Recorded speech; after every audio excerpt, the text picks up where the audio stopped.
이 사도행전 이제 10장 내용은 우리 앞에 그 고넬료의 이야기가 나옵니다. 고넬료가 기도하는 중에 이제 환상을 봅니다. 그래서 하나님께서 베드로를 청하라고 말씀을 하시고, 그 시간에 또 베드로가 기도하는데 하나님께서 그 고넬료가 보낸 사람이 올 때 같이 따라가라, 이런 이제 내용입니다. 그리고 베드로가 고넬료의 집에 들어가서 말씀을 전하는 내용이 이제 10장의 내용입니다. 그러니까 복음의 씨가 이방인들에게 지금 전거되는 하나의 시작이다, 이렇게 볼 수가 있죠. 그래서 그 당시로 보면은 유대인과 또 로마의 관계는 좋지 않죠. 지배자, 지배받는 자, 이제 그런 상황이죠. 근데 백부장이 베드로를 요청한다는 것, 또 베드로가 간다는 것, 그 당시로 보면은 이게 어려운 일입니다. 근데 하나님께서 그 일을 이루시죠. 오늘로 우리로 말하면은 우리나라에도 외국인이 들어와 있잖아요. 대개 이제 노동자죠. 근데 다 보면은 여러 나라의 여러 또 문화, 또 종교, 이게 이제 들어왔다, 이렇게도 볼 수 있습니다. 그러면 하나님의 그 뜻이 있다면 뭘까요? 그들에게 복음을 전할 수 있는 좋은 기회가 되겠죠. 그리고 그들이 들어가서 이제 또 그 나라의 복음을 전하게 되는 그런 하나의 이제 결과가 되죠. 그 당시로 보면은 로마인들에게 또 군인들에게 복음이 전달되고, 또 이제 고넬료 같은 굉장히 이제 하나님을 잘 섬기는 그런 이제 인물이잖아요. 그래서 이들을 통해서 복음이 땅 끝까지 증거되어지는 하나의 출발점이다, 이렇게 볼 수가 있습니다. 그리고 이제 가서 베드로가 그들에게 이제 말씀을 계속 전하죠. 그래서 오늘 내용을 보면 베드로가 이 말을 할 때에 이렇게 나옵니다. 이 말이 뭘까? 앞에 나오는 베드로의 이제 설교죠. 이제 그들이 불렀을 때에 베드로가 그들에게 이제 말씀을 전하고 그들은 이제 말씀을 듣기를 사모했죠. 그래서 33절부터 보면은 베드로가 고넬료를 만나 가지고 말씀을 전하는 내용입니다. 근데 고넬료가 어떻게 하죠? 베드로를 맞이하기 위해서 그냥 부른 게 아니고 준비를 다 합니다. 자기 가족들, 친구들, 친척들, 자기가 아는 사람들을 다 불러가지고 지금 집에 기다리고 있습니다. 베드로가 올 때까지. 그리고 베드로가 도착을 하니까 그 당시 로마 군인이잖아요. 백부장, 오늘로 말하면 장교죠. 뭐 베드로야 그 당시 사실은 핍박받는 대상이죠. 뭐 사회적으로 뛰어난 인물도 아니고 숨어 다니면서 어떻게 보면 복음을 전하는 무명인이죠. 이제 일반인들에게 봤을 때는. 근데 백부장이 어떻게 맞이하죠? 꿇어 엎드려 절을 합니다. 이건 뭘 의미하느냐 하면 얼마나 정말 고넬료가 하나님 말씀을 사모하는지. 그 기도도 했지만 베드로가 올 것에 대해서 이렇게 준비를 다 하고 정말 간절한 마음으로 기다렸다는 거죠. 준비하고. 그래서 우리가 무슨 일을 할 때도 결국은 준비하는 자에게 기회가 돌아가요. 모든 게 다 그렇습니다. 오늘 보면 이제 그 성령이 임하고 세례를 받고 구원받는 이런 결과가 나오잖아요. 뭐 우리가 예배를 드린다든지, 또 우리가 말씀을 배운다든지, 어떤 우리가 하나님 앞에 은혜를 구할 때는 뭐 그냥 급하니까 구할 수도 있어요. 이 준비된 마음이 굉장히 중요해요. 우리가 이제 어제 주일 예배를 드렸잖아요. 그냥 생각 없이 나오는 사람하고 한 주간을 기도로 준비하는 사람하고 새벽 기도도 마찬가지예요.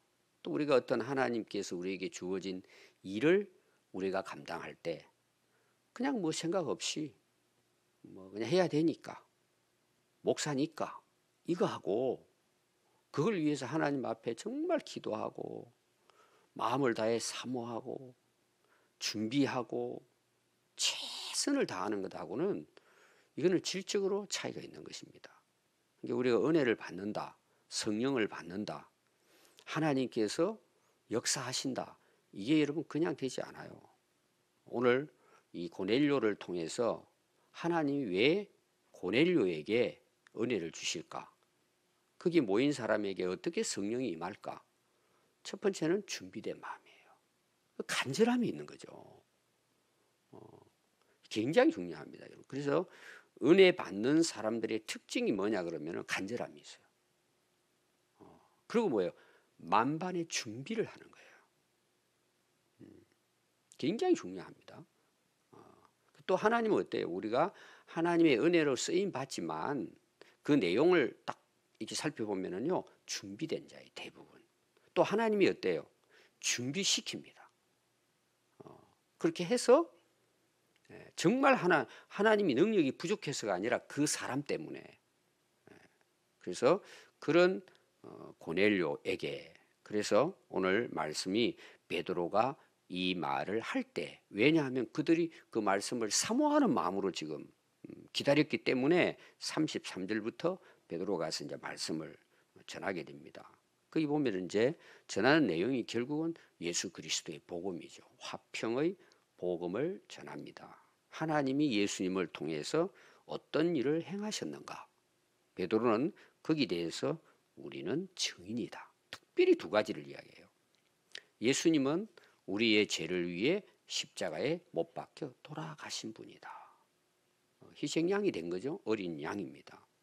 그리고 하나님께서 3일 후에 다시 예수 그리스도를 살려주셨다. 그리고 예수님이 우리와 함께 3년 이상 함께하는 동안에 예수님께서 우리에게 명령하셨다. 땅끝까지 복음을 전하라고, 전도하라고 말씀을 하셨다.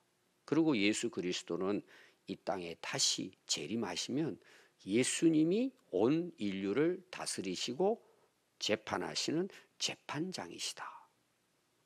심판해 주러 오신다는 거죠.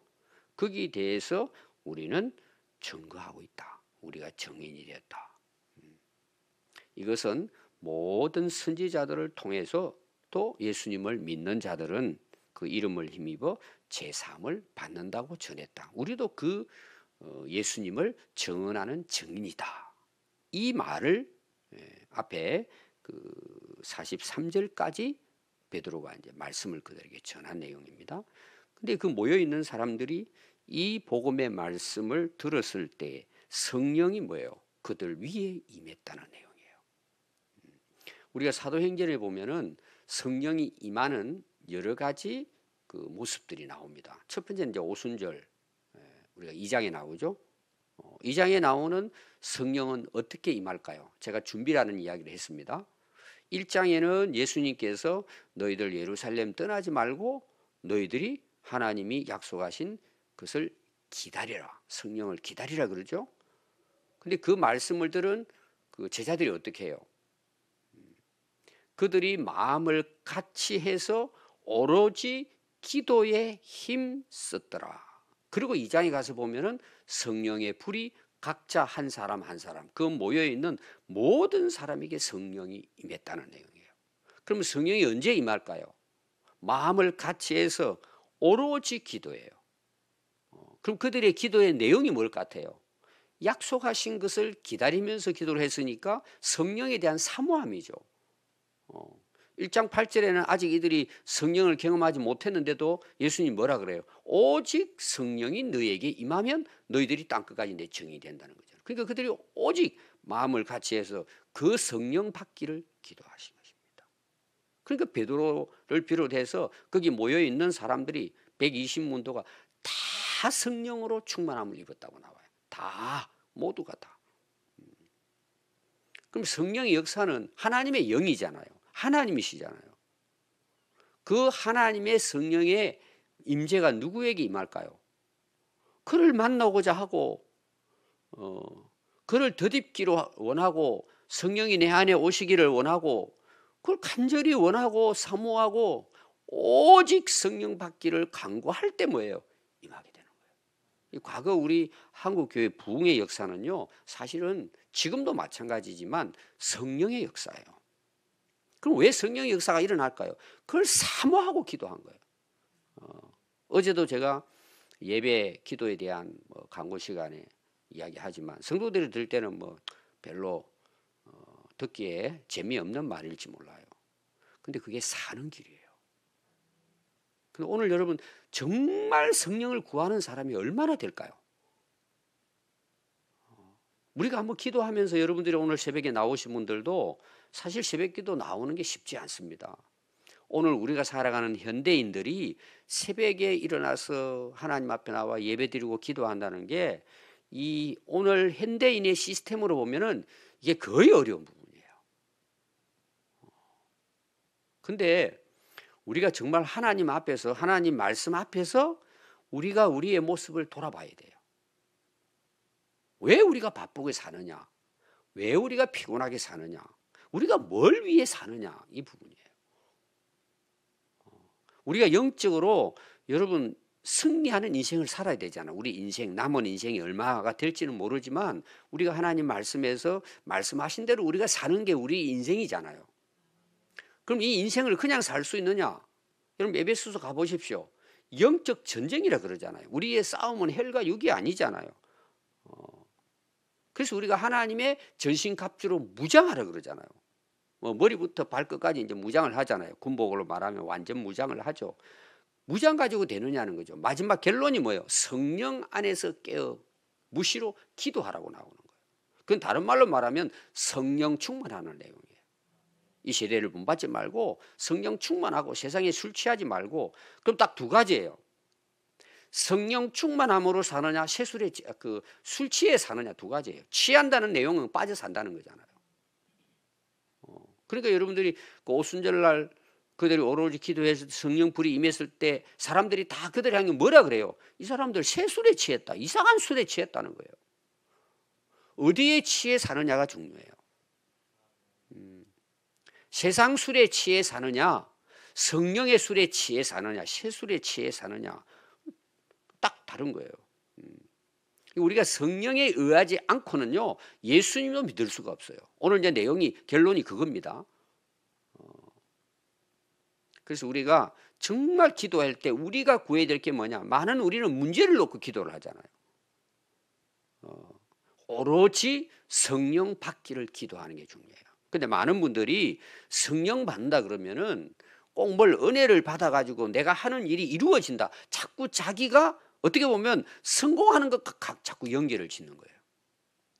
그러니까 성령 운동이 잘못 가는 거예요. 병 치료되고 뭐하고 나에게 어떤 일이 물론 그런 현상이 일어나긴 하지만 여러분 우리가 성령 충만해야 되는 이유를 예수님은 정확하게 말씀을 했어요. 사도행 1장 8절이에요. 내 증인이 된다는 내용이에요. 근데 그 증인으로서 살다 보니까 성령에 충만해 살다 보니까 그 복음을 전하는 데 있어서 성령의 현상이 나타나요, 안 나타나요? 병자도 치료되고 안전병에도 일어나고 하는 것이지 그 자체가 아니란 말이에요. 그걸 통해서 그들이 또 뭐예요? 성령을 경험하고 예수님을 나의 구주로 고백하는 거예요. 오늘도 마찬가지예요. 결론은. 근데 우리는 자꾸 그 현상에 빠지는 거예요. 지난주에도 저에게 어떤 안내장이 왔어요. 각 교회마다 다 보내죠. 외국에 새카만 사람의 이상한 이렇게 수염을 꼬아매 가지고 하는 오웨월인가 어떤 세계적인 기적의 사람 해가지고 왔어요. 불이 임하고 이런 거 사진 찍어가지고 보내가지고 귀신이 도망가고 막 쓰러지고 이런 거 이제 사진 막 누가 치료받았다가 이게 다 나와요. 물론 하나님이 하실 수 있죠. 뭘 못 하시겠습니까? 근데 사람들은 거기 빠져 따라다녀요. 온다고 다 근데 가가지고 지금 자기들의 삶이 하나님 앞에서 어떻게 살고 있는가 그거 중요하지 않아요. 그런데 가가지고 그런 거 쉽게 말하면 구경하고 그 가가지고 그냥 도취돼가지고 그 사람에게 빠지고 이게 다 문제가 돼 나중에는. 또 이제 지난번에 89년도면 88년도입니까? 우리나라 전쟁이 일어난다고 한 이상한 예언자도 여자 전도사라고 있었잖아요. 이 사람이 그 근황이 또 나왔더라고. 제가 또 확인을 해봤어요. 시간 있으면 제가 그런 거를 그 사람 그때 예언도 한다고 난리를 쳤는데 이 사람 어떻게 사나? 저는 한심한 게 뭐냐 그러면은 그런 모임과 그런 말씀을 그 사람들을 보려고 저는 찾아가는 사람이 좀 정신이 이상한 사람들이에요. 그걸 듣고 찾아간다는 내용이 너무 한심해요. 왜 그런 현상이 일어날까요? 제대로 성령을 받지 못했기 때문이에요. 자, 여러분들이 사도행전이나 모든 성경은 그래요. 성령이 임하는 결과가 뭘 같아요? 오늘 이제 그 결론이 여기 나옵니다. 딱 한마디로 말하면 예수 믿고 구원받는 거예요. 내게 성령이 임하지 않는데 내가 예수님을 믿는다? 그럼 그건 자기 머리로 믿는 거예요. 어떻게 우리 하나님 믿고 예수님 믿고 보이지 않는 천국을 우리가 확신하고 소망 가지고 내가 정말 주를 위해서 살아갈 수 있어요? 우리의 맨정신으로 그게 가능할까요? 안 됩니다, 여러분. 근데 그게 신앙생활이라고 사람들은 생각하고 신앙생활을 하고 있는 거예요. 다 자기 관점, 자기의 생각 가지고 신앙생활을 하고 있는 거예요. 그리고 예수님 대해서 물어보면 자신이 없어요. 확신이 없어요. 그리고 그 예수님을 내가 당당하게 외치지 못하는 거예요. 이건 왜 그럴 것 같아요? 내 안에 하나님의 영, 성령이 충만하지 않기 때문에. 그러니까 얼마나 여러분 살아가는 게 힘들고 또 얼마나 살아가는 게 뭐예요? 외식적이단 말이에요. 마음은 없는데 어떻게 보면 직업적으로 사는 거예요. 그래서 성령이 임할 때 첫 번째 사도행전을 보면 오직 기도하고 사모하는 자에게 불임이 있다는 거예요. 성령의 역사가 일어났어요. 두 번째 여러분 성령이 임한 내용을 보면은 8장부터 나옵니다. 14절에 사도들이 사마리아 사람에게도 이제 하나님 말씀을 이제 전합니다. 그런데 그들이 사마리아는 이방이잖아요. 유대인들하고 관계 속에서 상종을 안 하잖아요. 근데 이들이 복음을 받아들였다는 소식이 예루살렘 교회에 이제 들립니다. 그래서 베드로와 요한을 파송을 해요. 사마리아에 파송을 합니다. 그들이 정말 예수님을 이제 간절함으로 그들이 말씀을 받아들이고 예수 믿는 사람이 일어나기 시작한 거예요. 이제 누가 가서 복음을 전했겠죠. 근데 베드로가 그들을 위해서 뭘 기도하느냐 하면 성령 받기를 그들을 위해 기도해요. 그리고 그냥 기도한 것이 아니고 그들을 한 사람 한 사람 안수를 합니다. 성령 받기를 기도하고 안수하니 성령이 그들에게 임했다는 거예요. 오늘 우리로 말하면 안수 기도라고도 볼 수 있어요. 그들이 막 간절히 기도하고 그들이 또 성령 받기를 또 베드로와 요한이 간절히 기도하고 그러고는 한 사람 한 사람 위에 예수 이름으로 안수를 하는데 그들에게 성령이 임한 거예요. 그래서 이제 옛날 우리 부흥회 같은 경우에는 그 부흥회 기간 중에 안수기도 하고 물론 병자를 위해 기도도 했지만 성령 받기를 안수기도 해주고 이런 일들이 이제 많이 일어났죠. 그래서 안수를 통해서 성령이 그들에게 임했습니다. 그리고 오늘은 뭐죠? 오늘 성령이 임한 것은 이 말씀을 들을 때에 성령이 말씀 듣는 모든 사람이에요. 자, 말씀을 듣는 모든 사람이에요. 자, 우리가 예배를 드리잖아요.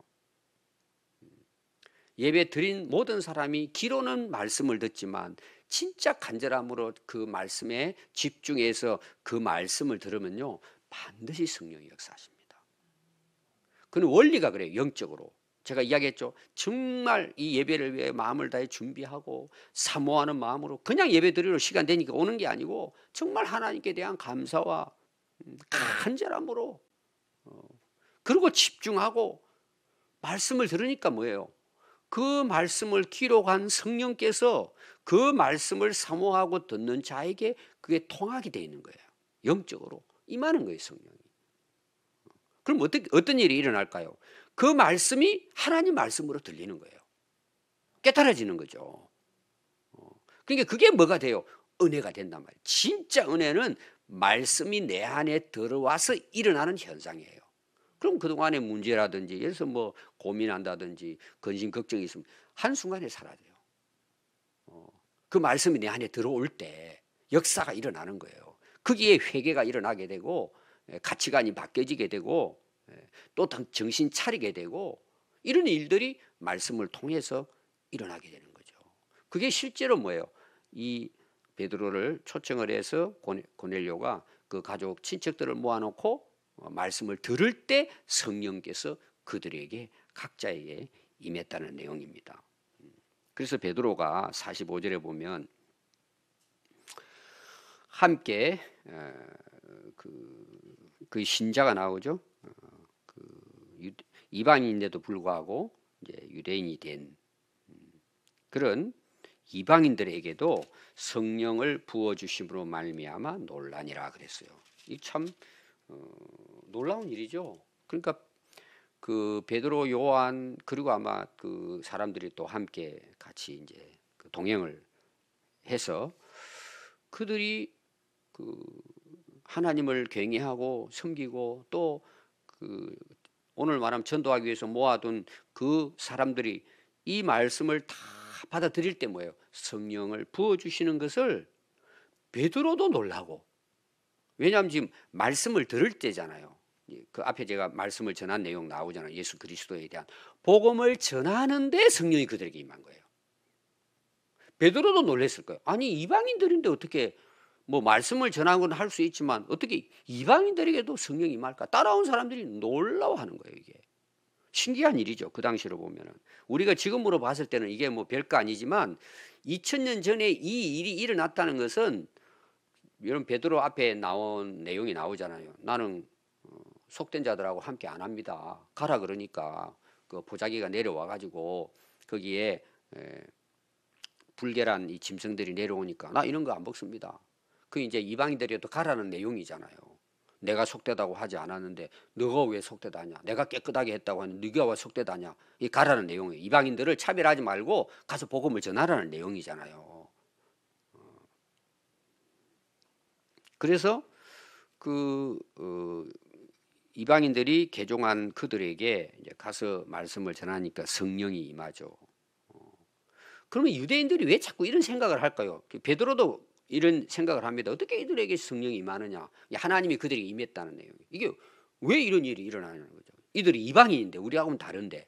유대인들의 생각은 항상 무슨 생각이냐 하면은 택한 이스라엘 백성들만 구원을 받는다는 생각이에요. 성령이 임하는 것도 마찬가지고 복음을 들어서 예수 믿게 하는 것도 그거는 이스라엘 안에서만 이루어진다는 내용이에요. 그들의 생각은. 근데 거기에서 이제 베드로가 벗어났잖아요. 그런 걸 통해서 계속해서 이제 사마리아 그다음에 쭉 지금 요빠하고 가이사랴에서 일어나는 사건이잖아요. 그리고 나중에 땅 끝까지 복음이 전거될 거잖아요. 이게 이제 깨지는 거예요. 베드로에게도. 그래서 제가 왜 천사가 말씀을 전하면 되는데 꼭 베드로를 시키고 고넬료에게 기도를 응답해서 만나게 해서 할까? 그건 다 하나님의 계획이 있는 거예요. 이 제자들이나 베드로를 통해서 땅 끝까지 모든 이방인들에게 복음이 전거되도록 하는, 그리고 하나님의 역사를 이들이 이제 경험하게 되는 거죠. 예정론 중에 이 신학입니다. 여러분 신앙생활은 신학에 빠지면 어렵습니다. 물론 신학이 해야 될 역할이 굉장히 중요해요. 우리가 신앙은 신학적이어야 되죠. 뿌리가. 근데 그 신학에 빠지면 문제가 생기는 게 뭐냐 하면 예정론의 문제가 뭐냐? 제한된 구원론이에요. 그 말이 무슨 말이냐면 태어나기 전부터 구원받을 사람하고 지옥 갈 사람을 딱 정했던 거예요. 하나님께서. 물론 이걸 설명을 하면 또 어떤 면에서는 성경이 그게 뭐 맞을 수 있는 것도 있을 수 있어요. 근데 문제가 뭐냐 이런 겁니다. 예수님이 십자가에 못 박혀 돌아가셨어요. 그 메시아로 오신 거예요. 그래서 모든 인류의 죄를 대신해서 대속해서 십자가에 피 흘려 돌아가심으로 우리가 그분을 믿음으로 구원을 받는 거예요. 근데 이 예정론에 뭐가 있냐? 제한된 대속이에요. 하나님이 택한 자들만을 위한 십자가의 대속이라는 거예요. 이 인류의 모든 죄가 아니라는 거예요.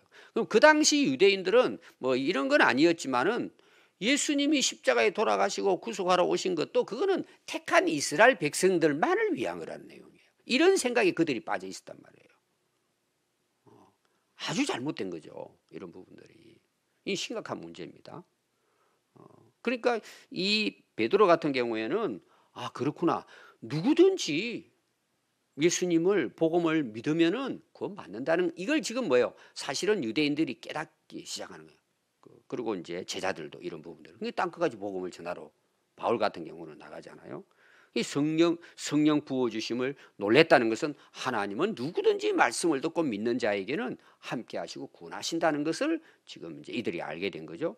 그러면 결각을 보니까 이는 그들이 놀라워한 것은 방언을 말하며 하나님의 이름을 높이는 것을 들은 거예요. 자, 사도행 2장에도 그렇죠. 그들이 성령 받으니까 다른 나라 말을 하면서 복음을 전하잖아요. 또 하나님의 이름을 높였다는 것은 찬양이에요. 하나님의 이름을 찬양하고 감사하고. 그래서 우리가 성령 받으면요, 그 나타나는 현상이 뭐냐 하면 그 만난 예수님, 성령이 임했기 때문에 그분의 이름을 전하는 거예요. 예수 이름을 전하는 거. 사도 바울 같은 거 오직 예수 십자가만 자랑한다 이렇게 되는 거예요. 그리고 하나님의 이름을 뭐예요? 높이고 오늘 우리로 말하면 하나님의 영광을 위해서 내가 살아가는 존재가 되는 거예요. 그 성령 받은 사람의 특징이에요. 근데 어떤 사람 뭐 성령 받았다 그러고 뭐 하는데 보니까 자기 욕심을 따라 살아요. 남에게 유익되는 것이 아니라 오히려 교만하고 뭐 자기가 다 받은 것처럼 사람들을 비판하고 다니고 그건 다 거짓 영이에요. 그게 잘못된 거예요. 아까 제가 뭐 예를 든 그런 분들이 있죠. 근데 본인들도 몰라요 그거를. 그리고 거기 또 추종자들이 많아요. 희한하게 다 문제가 있다고 볼 수 있죠. 이에 베드로가 이르되 이 사람들이 우리와 같이 성령을 받았으니 그 사도행 2장에 성령 받았잖아요. 이들이 누가 감히 이들에게 물로 세례 베푸는 것을 금하느냐. 물로 세례를 베푼 거예요. 자, 예수님이 하신 말씀이 있죠. 우리가 물과 성령으로 거듭나지 않으면 하나님 나라를 볼 수 없고 들어갈 수 없다 그랬어요. 지금 물과 성령의 역사가 일어나잖아요. 물론 물을 우리가 세례라고도 볼 수 있고 말씀이라고도 볼 수가 있어요. 근데 두 가지 다 합해져 있잖아요. 지금 말씀을 들으니까 성령이 임하고 성령이 임했으니까 물로 세례를 받는 거예요. 실제로 일어나는 일들이죠. 이들이 오늘 한마디로 말하면 구원을 받게 됐다 이렇게 볼 수 있습니다. 그래서 48절에 보면 명하여 예수 그리스도 이름으로 세례를 베풀라 하는 이들이 세례를 받은 거예요. 자, 세례가 먼저입니까? 예수 믿는 게 먼저입니까? 예수 믿는 게 먼저예요. 말씀을 듣고 깨닫고 예수님을 믿고 또 성령 받기 전에 세례를 받을 수도 있고 세례 받은 후에 성령이 임할 수도 있어요. 이 순서 같은 거는 뭐 중요하지 않지만 결론은 뭐예요? 그들이 베드로를 통해 복음을 듣고 진짜 그들이 예수님을 믿었고 성령이 임하고 세례를 받아 결국 이들은 뭐예요? 하나님 나라를 볼 수 있게 된 것이고 하나님 나라에 들어가는 구원을 얻게 된 거죠. 오늘 우리에게도 필요한 게 뭘까요? 이제 우리는 이미 성령 받았죠. 내 안에 예수님도 계시고 말씀도 있어요. 근데 이게 시간이 지나면요 식어집니다. 어떻게 해야 돼요? 매일 성령 충만하도록 기도해야 돼요. 이게 되면은 뭐예요? 풀리는 거예요. 성령이 내 안에 임하시니까 성령께서 이끌어 가시고 우리가 거기에 인도함을 따라 살아가면 어때요? 하나님께서 역사에 가시는 거예요.